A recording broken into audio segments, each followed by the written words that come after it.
Chapter 2 The Hunt. Before I was 2 years old, a circumstance happened which I have never forgotten. It was early in the spring. There had been a little frost in the night, and a light mist still hung over the woods and meadows. I and the other colts were feeding at the lower part of the field when we heard, quite in the distance, what sounded like the cry of dogs. The oldest of the colts raised his head, pricked his ears, and said, "There are hounds," and immediately cantered off, followed by the rest of us to the upper part of the field, where we could look over the hedge and see several fields beyond. My mother and an old riding horse of our master's were also standing near and seemed to know all about it. "They have found a hare," said my mother, "and if they come this way, we shall see the hunt." And soon the dogs were all tearing down the field of young wheat next to ours. I never heard such a noise as they made. They did not bark nor howl nor whine, but kept on a jo-jo, wo-wo, jo-jo, wo-wo at the top of their voices. After them came a number of men on horseback, some of them in green coats, all galloping as fast as they could. The old horse snorted and looked eagerly after them, and we young colts wanted to be galloping with them, but they were soon away into the fields lower down. It seemed as if they had come to a stand. The dogs left off barking and ran about everywhere with their noses to the ground. "They have lost the scent," said the old horse. "Perhaps the hare will get off." "What hare?" I said. "Oh, I don't know what hare. Likely enough it may be one of our own hare out of the woods. Any hare they can find will do for the dogs and men to run after." And before long the dogs began their jo-jo, wo-wo again. And back they came all together at full speed, making straight for our meadow at the part where the high banks and hedge overhang the brook. "Now we shall see the hare," said my mother, and just then a hare, wild with fright, rushed by and made for the woods. On came the dogs. They burst over the bank, leaped the stream, and came dashing across the field, followed by the huntsman. 6 or 8 men leaped their horses clean over, close upon the dogs. The hare tried to get through the fence. It was too thick, and she turned sharp round to make for the road.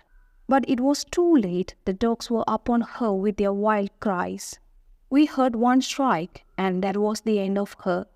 One of the huntsmen rode up and whipped off the dogs, who would soon have torn her to pieces. He held her up by the legs, torn and bleeding, and all of the gentlemen seemed well pleased. As for me, I was so astonished that I did not at first see what was going on by the brook. But when I did look, there was a sad sight. 2 fine horses were down. One was struggling in the stream, and the other was drowning on the grass. One of the riders was getting out of the water, covered with mud. The other lay quite still. "His neck is broke," said my mother. "And serve him right too," said one of the colts.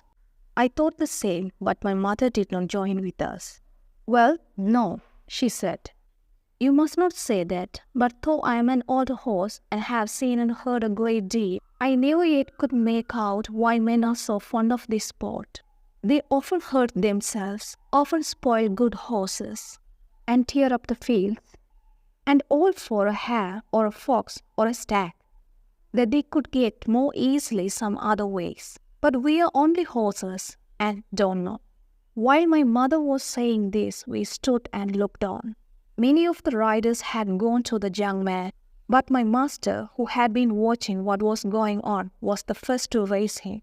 His head fell back and his arms hung down, and everyone looked very serious. There was no noise now. Even the dogs were quiet and seemed to know that something was wrong. They carried him to our master's house. I heard afterward that it was young George Gordon, the squire's only son, a fine, tall young man, and the pride of his family. There was now riding off in all directions to the doctors, to the farriers, and no doubt to the squire's Gordons, to let him know about his son. When Mr. Bond, the farrier, came to look at the black horse that lay groaning on the grass, he felt him all over and shook his head. One of his legs was broken. Then someone ran to our master's house and came back with them. Presently there was a loud bang and a dreadful strike, and then all was still. The black horse moved no more. My mother seemed much troubled. She said she had known that horse for years, and that his name was Rob Roy. He was a good horse, and there was no vice in him. She would never go to that part of the field after work. Not many days after, we heard the church bell tolling for a long time, and looking over the gate, we saw a long, strange black coach that was covered with a black cloth and was drawn by black horses.